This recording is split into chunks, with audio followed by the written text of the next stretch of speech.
Sama na natin ang ating baboy. Ito na siya, hanggain na natin siya. Gigisa na tayo ng bawang at sibuyas.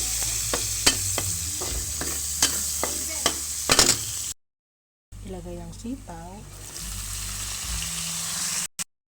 Lalagyan natin siya ng toyo. At saka ng suka. Ito ang ating suka. Lagyan natin konti lang para hindi siya maasin.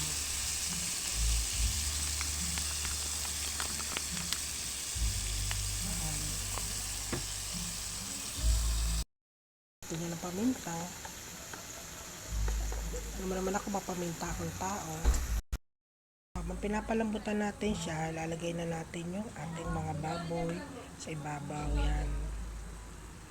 Pinili ko lang yung laman kasi gusto nila yung taba eh.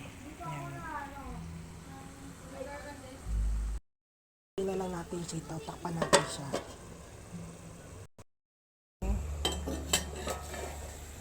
Okay guys, luto lang ating adobong sitaw.